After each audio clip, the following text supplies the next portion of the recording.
22వ రోజు మరో మలుపు నా ఆత్మకథ అంటూ రమణి గారు నిన్నటి కంటిన్యూలో బాల నెరుపు అంటూ ఏం చెప్తున్నారో చూద్దామండి. బ్యూటీ కేర్ ఓపెనింగ్ చేసిన మరుసటి రోజు ఉదయం 10 గంటల సమయంలో 14 సంవత్సరాల అమ్మాయి వచ్చింది. జుట్టు చాలా పెద్దది, చాలా ఒత్తుగా ఉంది. కానీ జుట్టంతా తెల్లగా అంటే బాల నెరుపు ఉంది. మీరేమైనా చేస్తారా? ఈ తెల్ల వెంట్రుకలు ఎలా తగ్గుతాయి? నేను స్కూల్కి వెళ్ళాలంటే చాలా సిగ్గుగా ఉంది. అందరూ ముసలమ్మ అని ఏడిపిస్తున్నారు. నాకు ఏదైనా సలహా ఇవ్వండి అన్న అమ్మాయి మాట నన్ను చాలా ఆలోచింపజేసింది. అప్పుడు చిన్నపిల్లలకి తెల్ల జుట్టు ఎందుకు వస్తుంది? నాకు కూడా నేను 7th క్లాస్ చదువుతున్న దగ్గర నుంచి నా పెళ్ళయ్యే వరకు నా జుట్టంతా గ్రే కలర్ లో ఉండేది. నా జుట్టు చాలా పొడవుగా ఉండేది. అప్పుడు నా మీద నేను చాలా ప్రయోగాలు చేసుకోవటం జరిగింది. ఎందుకంటే అప్పటికి ఇన్ని కోర్సులు కానీ ఇంత నాలెడ్జ్ తీసుకోవటానికి యూట్యూబ్ కానీ టీచర్స్ కానీ బ్యూటీ క్లినిక్ కానీ లేవు.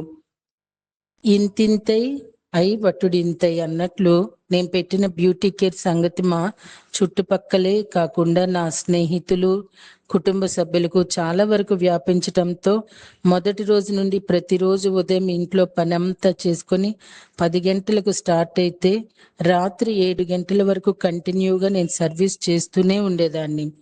ఆ టైంలో నేను రకరకాల హెయిర్ కటింగ్స్ నేర్చుకున్నవి, నేర్చుకోలేనివి సొంతంగా క్రియేట్ చేసుకుంటూ, అలాగే రకరకాల స్కిన్ ప్రాబ్లమ్స్, హెయిర్ ప్రాబ్లమ్స్ అన్నీ కూడా నేను సొంతగా నోట్స్ ప్రిపేర్ చేసి ఒక్కొక్క క్లయింట్కి కస్టమైజ్డ్ గా చేసేదాన్ని. ఎందుకంటే అప్పట్లో క్రీమ్స్ కూడా ఒక షాప్ లో దొరికేవి. ఆ షాప్ లో ఏ క్రీమ్స్ ఖచ్చితంగా పనిచేస్తున్నాయి, ఏ బ్రాండ్ వాడాలి అనేది తెలియదు. డిస్ట్రిబ్యూటర్స్ అప్పటికి వచ్చేవారు కాదు. అప్పటికి కాస్మాటాలజీ కూడా నేను చెయ్యలేదు.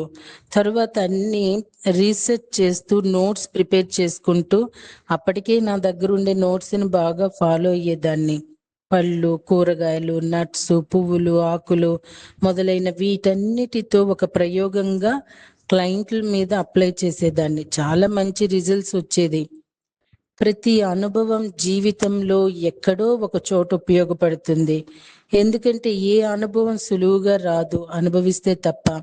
అందరూ తెలిసిన వాళ్ళు అవ్వడం వల్ల చాలా మంది దగ్గర నుండి డబ్బులు తీసుకునే దాన్ని కాదు. దానివల్ల నేను ఎక్కువగా ప్రయోగం చేయటానికి అవకాశం కుదిరింది. క్లయింట్లు కూడా చాలా ఇష్టంగా, చాలా నమ్మకంగా చేయించుకునేవారు.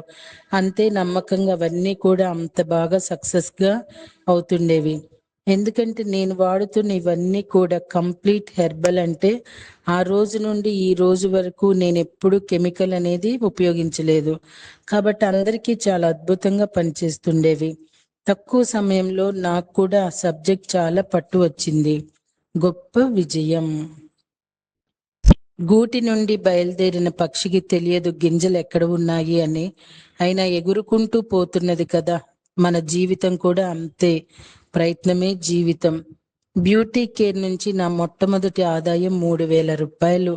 అప్పట్లో ఏ స్కూల్లో జాబ్ చేస్తున్న టీచర్కి కానీ, ఏ కంప్యూటర్ టెక్నీషియన్కి కానీ 800 నుండి 1,500 వరకు మాత్రమే శాలరీ ఉండేది. అలాంటి సమయంలో నాకు 3,000 రావటం నిజంగా అది గొప్ప విజయం అని చెప్పాలి. అది కూడా మొదటి నెలలో ఆ 3,000 రోజు రోజుకి ప్రతి నెల ఆదాయం అలా పెరుగుతూనే ఉంది. ఒక చిన్న గది నుండి అనేక గుండెల్లో స్థానం సంపాదించాను. నా బ్యూటీ క్లినిక్ చిన్నదైనా హోమ్లీగా ఉండేది. మొదటి రోజుల్లోనే నా దగ్గరకు క్లయింట్స్ పెద్ద ఉద్యోగంలో స్థిరపడిన వాళ్ళు, legendaries, friends, musicians, doctors, collectors, MROs, రాజకీయ నాయకులు, ఇలా వృత్తిరీత్యా చాలా పెద్ద స్థానంలో ఉండే వారంతా వచ్చి ఆశీర్వదించినట్టు నా సేవలు తీసుకోవడం ప్రారంభించారు. వారు నన్ను కేవలం బ్యూటీషియన్ గా కాకుండా వారి తోబుట్టువుగా భావిస్తూ ఆదరించేవారు. వాళ్ళల్లో చాలా మంది ఏ బ్యూటీ క్లినిక్ కి అడుగు పెట్టని వారు నా దగ్గరకు రావటం నా పట్ల నమ్మకం, మరియు అది స్త్రీలకు మాత్రమే చేసే బ్యూటీ పార్లర్ కాబట్టి. ఆ సమయంలో మా పాప చాలా చిన్నది. పాపకు అన్నం తినిపిస్తూ సరదాగా చిట్టి చేతులతో వాళ్ళకి సరదాగా నలుపున మసాజ్ చేయించుకునేలా చేస్తే పాప వెంటనే తినేస్తుంది. వాళ్ళకి టైంలో సర్వీస్ కూడా పూర్తవుతుందని వాళ్ళ పాపతో మసాజ్ చిట్టి చిట్టి చేతులతో క్రీమ్స్ రాయించుకునేవారు. ఇదంతా ఒక ఇంటి వెచ్చదనంతో ప్రేమతో సాగిన అనుభూతి. సేవ ఒక కళ అయితే ప్రేమతో చేసిన సేవ జీవితం మార్చే శక్తి. క్లయింట్లు వాళ్ళ పాత జ్ఞాపకాలు ఇప్పటికీ నెమరు వేసుకుంటూ ఉంటారు. విధి మార్చతరమా? ఒక్కొక్క దీపం వెలిగిస్తూ చీకట్లను పారద్రోలినట్లు ఒక్కొక్క మార్పు సాధించుకుంటూ గొప్ప జీవితమే నిర్మించుకుంటాం. చీకటి వెలుగుల రంగేలి జీవితమే ఒక దీపావళి దీపం వెలిగించాలి. ఒక వెలుగు కావాలి అంటే సరంజామా అవసరం. దీపావళి ముందు రోజు ఆ రోజు క్లయింట్లు చాలా ఎక్కువ మంది ఉన్నారు. అంతేకాకుండా ఆ రోజు వచ్చిన క్లయింట్లు స్టీల్ ప్లాంట్ నుంచి ముగ్గురు, అప్పటికే అపాయింట్మెంట్ తీసుకున్న క్లయింట్లు ముగ్గురు, మొత్తం 6 క్లయింట్స్ కి నేను స్టాఫ్ కలిసి సర్వీస్ చేస్తున్నాము. నేను చాలా చాలా అలసిపోయాను. ఇక రేపు దీపావళి, చేయవలసిన పనులన్నీ కూడా ఉదయమే చేయవలసి ఉంది. అడ్డంకులు ఎన్ని వచ్చినా అలసత్వం నిన్ను చేరినా తడబడక నిలబడినప్పుడు కదా సమరంలో గెలిచేది. ఏ నిమిషం నీ కోసం ఆగదు. నడవాలి, గెలవాలి. నీ కొరకు నీ విజయాలే ఓ చరిత్రలయ్యే రేపటి తరానికి పునాదిగా సందేశం ఇస్తూనే ఉంటుంది. ఉదయం 6 గంటలకి పనమ్మాయి వచ్చి వంటగదంతా కడుగుతుంది. నేను బ్రష్ చేసుకుని వంటగదిలో నుంచి మా బెడ్రూమ్లోకి వస్తూ ఉండగా కాలు జారి బోర్లా పడిపోయాను. ఆ పడటము పొట్టకి చాలా పెద్ద దెబ్బ ఇంటర్నల్ గా తగిలింది. నా పుస్తెల తాడు ద్వారబంధానికి తగిలి కట్ అయిపోయింది. గెడ్డం చితికి రక్తం కారిపోతుంది. వెంటనే మా ఆయన అత్తగారు వచ్చి నన్ను లేవదీయబోయారు, కానీ లేవలేకపోతున్నాను. అలాగే నెమ్మదిగా లేచి నన్ను కుర్చీలో కూర్చోబెట్టారు. అమ్మా, నాన్నగారు, అన్నయ్య అందరూ వెంటనే వచ్చారు. వాంతి వచ్చేసింది. అప్పుడే వాటర్ తాగటం వల్ల వాంతులైపోయి అమ్మ బౌల్ పట్టుకుంటే ఆ బౌల్ నిండా blood water. Doctor Rajani madam KGH లో సీనియర్ గైనకాలజిస్ట్. ఆమె బ్యూటీ క్లినిక్ కి తరచుగా రావటం వల్ల, ఆమెతో నాకు బాగా పరిచయం ఉండటం వల్ల ఒక తల్లిలాగా ఉండేవారు. నేను ఇలా పడిపోయిన వెంటనే మా ఆయన ఆమెకు ఫోన్ చేశారు, ఏదైనా సలహా ఇస్తారని. ఆమె హుటాహుటిన వచ్చేసి దగ్గరుండి హాస్పిటల్కి తీసుకెళ్లారు. ఎందుకంటే నేను అప్పటికే స్పృహ తప్పిపోతున్నాను. డాక్టర్ దగ్గర ఉండటం వల్ల నా చెంప మీద కొడుతూ మాట్లాడుతూ కళ్ళ మీద టార్చ్ వేస్తూ అలాగే హాస్పిటల్ తీసుకుని వెళ్లారు. వెంటనే ఆక్సిజన్ పెట్టారు, స్కానింగ్, ఎక్స్రే తీశారు. రిపోర్ట్స్ లో చిన్న పేగు రప్చర్ అయ్యాయి అని చెప్పారు. వెంటనే సర్జరీ చేయాలని చెప్పటం, సర్జరీ చేయటం జరిగింది. ఆ రోజు దీపావళి, అందరూ మందుగుండు సామాన్లు కాల్చుకుంటున్న టైంలో నాకు సర్జరీ అయ్యింది. అదంతా నా బ్యాడ్ లక్ అని అప్పుడు అనుకున్నాను. ఎప్పటికప్పుడు యూనివర్స్ మనకి టైం ఇస్తున్నది, రెస్ట్ పీరియడ్ లో చాలా నేర్చుకోవటం కోసమని. తర్వాత అర్థమైంది, విజయం నేరుగా చేరదు, శ్రమ పడితే దక్కక మానదు. సమయమే కదా ఆయుధం. సమయానికి విలువనిస్తే గెలుస్తావు, అది మరిస్తే అప్పుడే ఆగిపోతావు. ఎంతో అద్భుతంగా నడుస్తున్న బ్యూటీ క్లినిక్ 3 నెలలు మూతపడిపోయింది. అమ్మ వాళ్ళ ఇంటికి వెళ్ళిపోయాను. అమ్మ ఎంతో అద్భుతంగా మళ్ళీ నన్ను ఒక మనిషిగా తయారు చేసేశారు. ఈ సమయంలో అమ్మ నాతో పాటు ఉంటూ ఎంతో ఆధ్యాత్మికతను నేర్పించారు. అమ్మ సత్యసాయి భక్తురాలు, ఎన్నో మిరాకిల్స్. మనము ఆధ్యాత్మికంలో ఉంటే ఏదైనా సాధించగలం, ఏదైనా చేయగలం. ఇవన్నీ కూడా నేర్చుకోవటానికి వస్తాయి అని ప్రతి నిమిషం నాతో ఉంటూ నాకు సేవ చేస్తూ నాలోని ఆధ్యాత్మికతను ఇంజెక్ట్ చేశారు. నాకు చంటి పిల్ల ఉంది, నేను తొందరగా కోలుకోవాలని అమ్మ వేదన. 3 నెలల్లో నేను నార్మల్ అయ్యాను, మళ్ళీ మా ఇంటికి వెళ్ళిపోయాను. రీఓపెన్, బ్యూటీ క్లినిక్ రీఓపెన్ చేయటం జరిగింది. అప్పట్లో మొబైల్ ఫోన్లు అందరికీ ఉండేవి కావు. జస్ట్ ఓపెన్ చేయటంతోనే మళ్ళీ క్లయింట్లు రావటం మొదలు పెట్టారు. బ్యూటీ కేర్ పెట్టి 3 సంవత్సరాలు అవుతుంది. పాపకి 6 సంవత్సరాలు వచ్చాయి, స్కూల్కి వెళుతుంది. పాప ఎక్కువగా అమ్మ వాళ్ళ ఇంట్లోనే ఉంటుండేది, కానీ చాలా ఒంటరిగా ఫీల్ అవుతుండేది. ఎందుకంటే నేను చాలా బిజీ అయిపోయాను. తనతో సమయం గడపటానికి వీలు కుదిరేది కాదు. మా బిల్డింగ్ మేడ మీద చాలా మంది పిల్లలు వచ్చి ఆడుకుంటున్నా వాళ్ళతో ఆడకుండా వాళ్ళ మీద ఏదో ఒక కంప్లైంట్ చెప్తూ ఉండేది.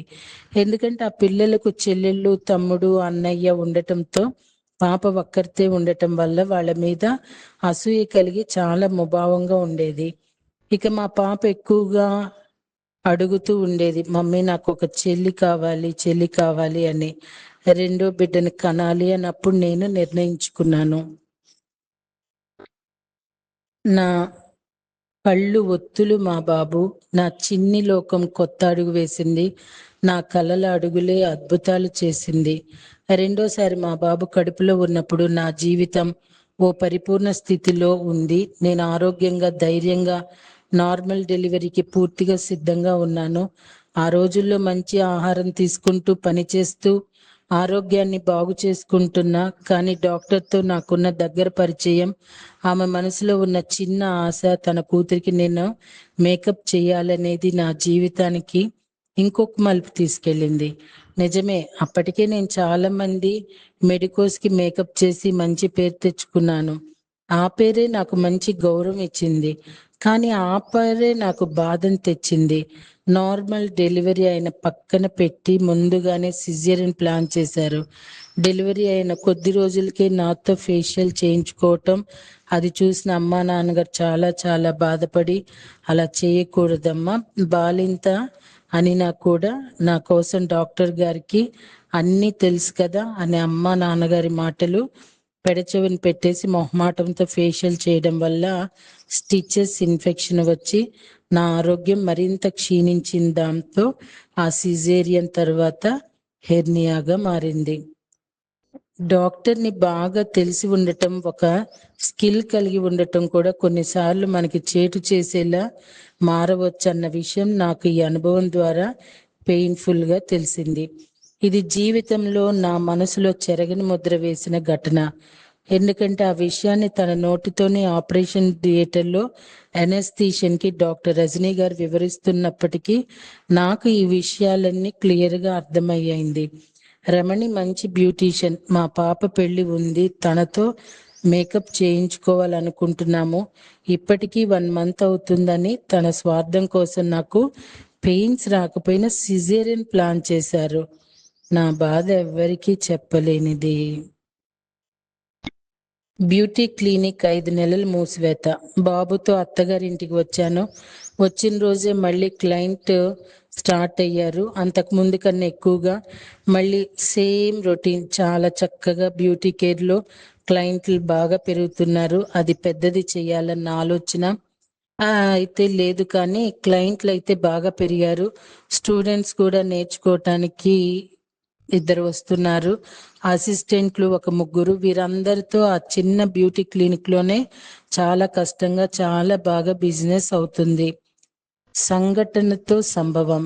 మధ్యాహ్నం 4 అవుతుంది. మా అత్తగారికి మామగారికి టీ ఇచ్చాను. మా వారు, మా అత్తగారు, మామగారు టీ తాగుతుండగా బాబుకి నేను సెరిలాక్ కలిపి ఒడిలో వేసుకొని తినిపిస్తున్నాను. ఇంతలో పైనుంచి చాలా పెద్ద శబ్దం వచ్చింది. ఆ శబ్దంలో ఏం జరిగిందో ఎవరికీ అర్థం కాలేదు. రెప్పపాటులో అంతా జరిగిపోయింది. అందరూ మామూలు స్థితికి వచ్చి చూసేసరికి మా ఆయన తల మీద నుంచి ఏదో కారుతుంది. ఫ్యాన్ ముక్కలైపోయింది, టేబుల్ విరిగిపోయింది, ఇల్లంతా సిమెంట్, మొత్తమంతా రాళ్ళు రప్పలతో నిండిపోయింది. బాబుకి 6 నెలలు. జరిగిన సంగతి ఏంటంటే, బాబుని నేను ఒడిలో పడుకోబెట్టుకుని సెరిలాక్ తినిపిస్తున్నాను. నా చుట్టూ వాళ్ళు 3 కూర్చొని టీ తాగుతున్నారు. సడన్ గా స్లాబ్ విరిగి పెద్ద రాయి ఫ్యాన్ మీద పడింది. ఫ్యాన్ కింద నేనున్నాను. వెంటనే నాకు తెలియకుండా నేను మా బాబుని మొత్తం కప్పేశాను. మా బాబు తనకు తెలియకుండానే ప్రొటెక్ట్ చేసుకున్నట్టు ఒక పక్కకి ఒరిగిపోయాడు. ఒక ప్రణాళికగా జరిగినట్లు మరియు చెప్పుకోవడానికి కూడా వీలు లేకుండా ఉండేటట్లు మేము రక్షించబడ్డాము. సుమారు ఒక అరగంట మేము మామూలు స్థితిలోకి రానంత వరకు ఎవ్వరికి ఏమవుతుందో అర్థం కాలేదు. మాకు మా ఆయన తలకు దెబ్బ తగిలి రక్తం కారుతుంది. మా బాబు అచేతనంగా ఉండటం చూసి కంగారు పడిపోయి నేనైతే కానీ మాస్టర్స్ రమణి గారి అనుభవాలు ఒక్కొక్కటి చదువుతూ ఉంటేనండి అసలు నిజంగా ఈవిడ ఆయన ఎవరో సాధు చెప్పినట్టు అసలు ఈ మేడం ఒక కారణ జన్మురాలా అనిపిస్తుందండి. నా మట్టుకు నాకు చదువుతూ ఉంటే ఒక్కొక్క సంఘటన జరగడం ఆమెమో దాన్ని అధిగమించటం నిజంగా చాలా గొప్పగా అనిపిస్తూ ఉన్నది. మళ్ళీ రేపటి రోజున కంటిన్యూ చేద్దామా అండి. Thank you.